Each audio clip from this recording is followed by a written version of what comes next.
అందరికీ నమస్కారం. నేను రాజ్యాంగం రాజకీయం మీద 2 గ్రంథాలు రచించిన తరువాత నాకు అర్థమైంది, భారత రాజ్యాంగం ప్రపంచంలో అత్యంత పెద్ద లిఖిత రాజ్యాంగం మాత్రమే కాదు, అత్యుత్తమమైన రాజ్యాంగం కూడా అని. అది ఎంత అత్యుత్తమమైనదో అంత పెద్ద ఎత్తున దురుపయోగానికి గురైంది. ఈ విషయాలు మీ ముందుకు తీసుకురావాలని ఈ వెబ్ సిరీస్ ప్రారంభించాను. భారత రాజ్యాంగంలోని ప్రతి ఆర్టికల్ని దాని యొక్క నిజ స్వరూపంతో భారత పౌరుల ముందు ఉంచాలి అనే అభిప్రాయంతో ఈ వెబ్ సిరీస్ ప్రారంభించడం జరిగింది. నిన్నటి వరకు ఆర్టికల్ 14, 15, 16 సమానత్వానికి సంబంధించిన ఆర్టికల్స్ చర్చించుకున్నాం.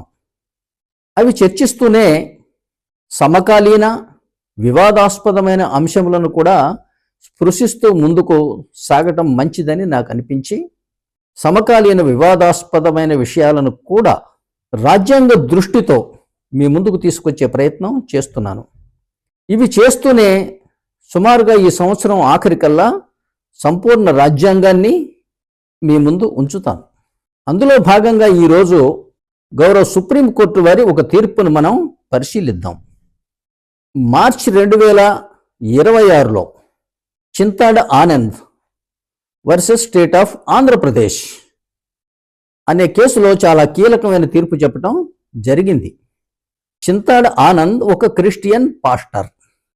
అతనిని కులం పేరుతో దూషించారని SC/ST అట్రాసిటీస్ యాక్ట్ పెట్టి అది క్రింది కోర్టులలో గెలవక చివరికి సుప్రీంకోర్టు వరకు వెళ్ళాడు ఆయన. అప్పుడు సుప్రీంకోర్టు వారు తీర్పు చెప్పారు కదా, అంటే మీరు క్రిస్టియన్ పాస్టర్ అంటే మతం మారారు, మీరు హిందూ మతం నుంచి క్రిస్టియానిటీలోకి వెళ్ళారు. క్రిస్టియానిటీలో కులాలు లేవు, అందువల్ల మీకు SC/ST అట్రాసిటీస్ యాక్ట్ వర్తించదు అని తీర్పు చెప్పడం జరిగింది. ఇది చాలా చారిత్రాత్మకమైన తీర్పు. మీరు క్రిస్టియానిటీలోకి వెళ్ళిన తరువాత అందులో కూడా మా కులం ఐడెంటిటీ కావాలి అని అడగటం ఎంతవరకు సమంజసం?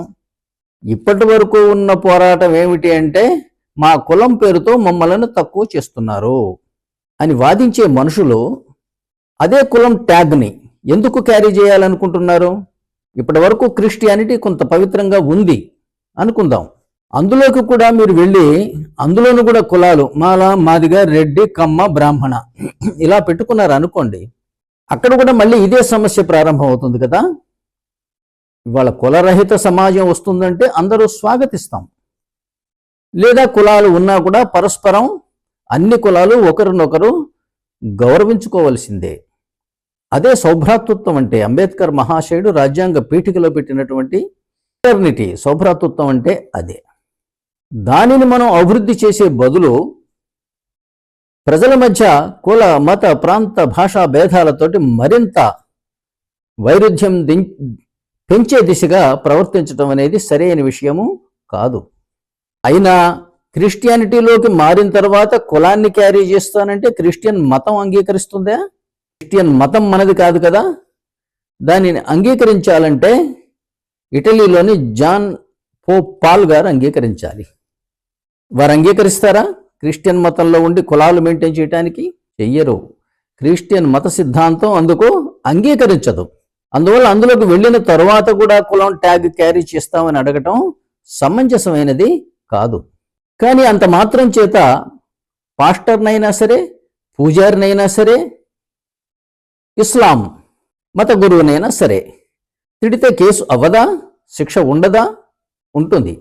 భారతీయ న్యాయ సంహిత 352 క్రింద ఇతరులను దూషించటం నేరం. 2 సంవత్సరాల వరకు శిక్ష పడుతుంది, జరిమానా కూడా పడే అవకాశం ఉంది. అంతకన్నా ఏం చేద్దాం అనుకుంటున్నారు? ముఖ్యంగా మతం మారినందువల్ల మతాల మధ్య విమర్శలు, అది కూడా తీవ్ర విమర్శలు జరుగుతున్న నేపథ్యంలో మతం మారిన వాళ్ళకి SC/ST అట్రాసిటీస్ యాక్ట్ వర్తింపజేయటం మంచిది కాదు. వారు యథేచ్ఛగా భారతీయ మతాలను విమర్శిస్తారు, కానీ వారిని విమర్శించాలంటే ఇదిగో మాకు ఈ కవచం ఉంది, SC/ST అట్రాసిటీస్ యాక్ట్ అని అంటారు. ఇది ఎందువల్ల? ఇది సమానత్వానికి విఘాతం. ఈ మధ్య ఇది ఒక ఫ్యాషన్గా మారిపోయింది. క్రొత్తగా మతం మారిన వారికి మాతృమతంపై అక్కసు ఎక్కువ. అదే మతంలో పుట్టి పెరిగిన వారికి ఈ రకమైనటువంటి మత వ్యతిరేక భావనలు లేవు. అన్ని దేశాలలోనూ, మతపరమైన దేశాలలో కూడా అన్ని మతాల వాళ్ళు వెళుతున్నారు, స్వేచ్ఛగా ఉద్యోగం చేసుకుంటున్నారు, భద్రంగా ఉంటున్నారు. ఇతర మతాల గురించి దుర్భాషలాడటం, ఇతర మతాలకు సంబంధించినటువంటి గ్రంథాలను, వేదాలను, పురాణాలను, ఇతిహాసాలను, ఉపనిషత్తులను, మంత్రాలను కూడా వారికి సంబంధం లేని విషయాలు, వారికి తెలియని విషయాలు, వారికి రాని విషయాలు, వాటిని గురించి చెడుగా మాట్లాడటం ఎంతవరకు సమంజసం?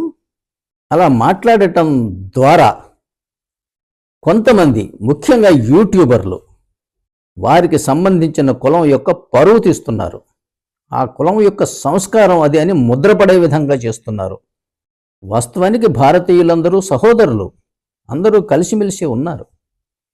ఎవరు ఎవరిని దూషించినా, హింసించినా, మనకు గతంలో ఇండియన్ పీనల్ కోడ్ ఉండనే ఉంది. ఇప్పుడు 2022 నుంచి భారతీయ న్యాయ సంహిత ఉండనే ఉంది. ప్రభుత్వాధికారులు ఉన్నారు, కోర్టులు ఉన్నాయి, పైగా వీరు అధిక సంఖ్యాకులు. అందువల్ల వీరిని ఎవరైనా కూడా ప్రత్యేకంగా తిట్టడం వల్ల ఎవరికేం లాభం, ఎందుకు తిడతారు? కానీ దానిని ఒక కవచంగా తీసుకొని అడ్వెంచర్ లాగా తూలి మాట్లాడటం అనేది అది ఒక గొప్పతనం అని, అందరిలో లీడర్షిప్ వస్తుందని, వారి వీడియోలకు వ్యూయర్షిప్ పెరుగుతుందని నోరు పారేసుకోవడం ద్వారా వారికి సంబంధించిన సమాజం యొక్క పరువు తీస్తున్నారు. వారి సమాజమే ఇలాంటి వారి నుంచి జాగ్రత్తగా ఉండాలి, వాళ్ళని నియంత్రించాలి. లేకపోతే జరిగే నష్టం ఆ సమాజానికి జరుగుతున్నది. ఎవరి మతంలో వారు ఉండవచ్చును, రాజ్యాంగం కల్పించింది, ఆర్టికల్ 25, 26. అట్లాగే మీకు రాజ్యాంగ పీఠికలో జస్టిస్, లిబర్టీ, ఈక్వాలిటీ, న్యాయము, స్వేచ్ఛ, సమానత్వంలో స్వేచ్ఛ ఇచ్చారు. స్వేచ్ఛ ఏమిటి ఇచ్చింది? Thought, expression, faith, belief and worship, అనగా భావనా స్వేచ్ఛ, భావ ప్రకటన స్వేచ్ఛ, నమ్మకాలు, విశ్వాసాలు, ఆరాధన. ఇది ఇంత గొప్ప రాజ్యాంగ హామీ అయి ఉండగా ఎవరు పడితే వాళ్ళు ఇతర మతాలను దుర్భాషలాడుతున్నారంటే ఇది రాజ్యాంగ నేరం. అలా మాట్లాడే వాళ్ళు రాజ్యాంగ నేరస్తులు. అది చూసుకుంటూ ఊరుకుంటున్న ప్రభుత్వాలు, అసమర్థ ప్రభుత్వాలు రాజ్యాంగాన్ని అమలు చేయలేకపోతున్నాయి. ఈ రాజ్యాంగ నేరంలో వారు కూడా భాగస్వాములు అవుతున్నారు. ఒకరి మతాన్ని ఒకరు గౌరవించుకోవాలి, ఒకరి కులాన్ని ఒకరు గౌరవించుకోవాలి. పాత రాతి యుగంలో ఏం జరిగింది అంటూ మొదలు పెడతాడు కాయన. మేము హిందువులం, బ్రాహ్మణులం, తద్దినాలు పెడతాం కాబట్టి మా నాన్నగారి పేరు నాకు తెలుసు, మా తాతగారి పేరు నాకు తెలుసు, ఆయన తండ్రి పేరు తెలుసు. అంతకుముందు అడిగితే నేను కూడా చెప్పలేను. ఒక 5 తరముల క్రింద మీ తాతను అడిగితేనే పేరు చెప్పలేరు, నేను చెప్పలేను. అటువంటిది 3000 సంవత్సరాల క్రితం ఏం జరిగింది? ఒక ఆయన అంటాడు బ్రాహ్మణులు చెమట కార్చలేదంటారు.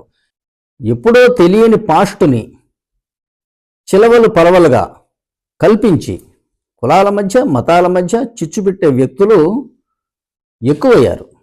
దానికి యూట్యూబ్ కూడా సహకరిస్తున్నది.